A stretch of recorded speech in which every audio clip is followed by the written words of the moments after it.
Muito boa tarde para você. A gente começa te contando sobre as questões envolvendo esse vídeo de inteligência artificial do ex-presidente. Os advogados de Jair Bolsonaro informaram ao ministro Alexandre de Moraes, no Supremo Tribunal Federal, que o ex-presidente não autorizou o uso da imagem dele nesse vídeo produzido por inteligência artificial.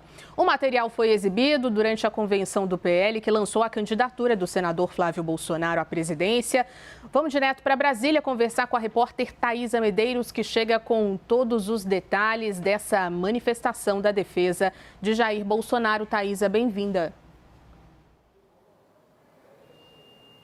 Obrigada, Ju. Uma boa tarde a você e a todos que estão com a gente. Em petição apresentada à Suprema Corte, os advogados de Jair Bolsonaro disseram que ele não autorizou especificamente esse vídeo, essa criação por meio de inteligência artificial de sua imagem, de uma reprodução do que ele poderia ter falado, mas que normalmente ele não se opõe ao uso da imagem dele pelos seus filhos, pelos seus familiares. Essa petição foi enviada agora à tarde em resposta a um pedido feito pelo ministro Alexandre de Moraes para que a defesa se manifestasse dentro de 48 horas a respeito desse uso de inteligência artificial na convenção do Partido Liberal no último sábado. Essa convenção, esse evento que de fato lançou a pré-candidatura do senador Flávio Bolsonaro, filho do ex-presidente. Então, eles informaram que o Bolsonaro não autorizou, até porque ele não tem acesso ao filho nesse momento. Ele está com aquela restrição às visitas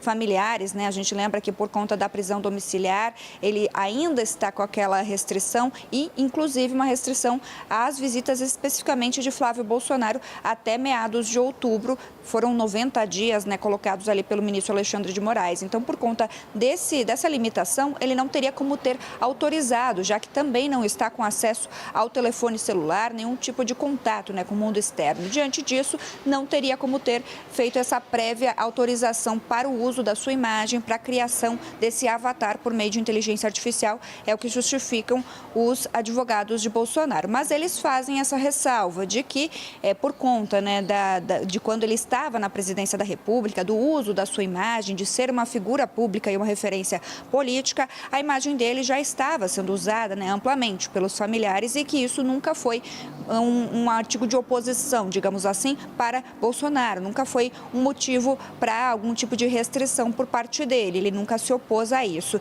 Então, eles dizem que, ao menos desde que ele exercia a presidência da República, seus filhos sempre usaram a imagem pública no âmbito da atividade político-partidária, incluindo vídeos, fotos, áudios, e isso sempre foi utilizado. Então, portanto, não havia nenhuma restrição por parte dele e até pela natural relação de confiança existente entre pai e filhos e a própria natureza dessa relação. Então, eles alegam isso. A gente lembra que esse vídeo foi exibido durante a convenção e falava justamente que o Flávio Bolsonaro, sangue do meu sangue, agora é colocado aí como a melhor escolha para o país. Era nessas palavras que Jair Bolsonaro fazia essa defesa por meio ali do avatar dele, que foi gerado por inteligência artificial e utilizado, então, durante esse evento. Ju.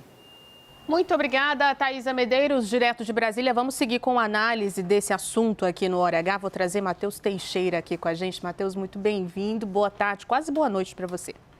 Boa noite, Juliana. Um prazer estar aqui. Matheus, é o seguinte, vamos olhar para os impactados, possíveis impactados por isso, porque tem muita gente aí, nesse bolo. Primeiro, Jair Bolsonaro tem as restrições todas, está em prisão domiciliar. Flávio Bolsonaro está em meio a uma campanha, pode ter cometido infrações eleitorais. E tem a figura também, você traz essa apuração e essa análise de Cássio Nunes Marques, que está tomando a frente de todas essas questões eleitorais nessa campanha polarizada à frente do Tribunal Superior Eleitoral. Quais são os impactos para essas figuras? Juliana, boa noite de novo. Obrigado. Exatamente, é um caso aí que tem um impacto diverso em diferentes frentes.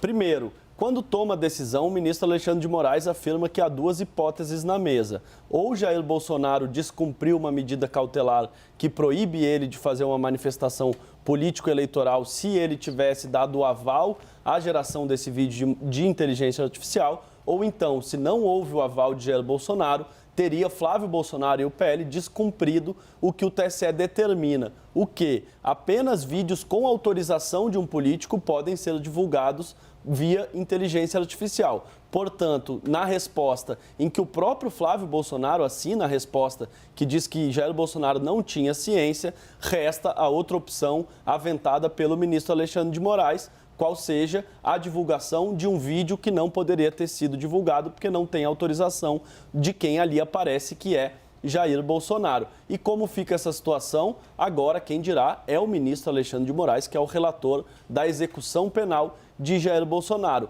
Mas nesta decisão ali, quando ele cobra a resposta, ele afirma que Flávio Bolsonaro pode ter incorrido em uma infração eleitoral. E aí quem tem que dar uma resposta sobre isso é o Tribunal Superior Eleitoral, que tem uma ação do Partido dos Trabalhadores sobre esse caso e que o relator é o ministro Cássio Nunes Marques. Portanto, a decisão do ministro Alexandre de Moraes acaba gerando essa pressão para que o TSE atue sobre o tema. E mesmo se o TSE entender que não houve nenhuma irregularidade, o que se fala nos bastidores é que ainda resta a hipótese de o Supremo Tribunal Federal, caso seja acionado, derrubar a decisão do TSE. Portanto, mais um ponto de tensão entre os dois principais tribunais do país, o principal Tribunal Eleitoral, o TSE, e o Supremo, que está acima de todas as cortes.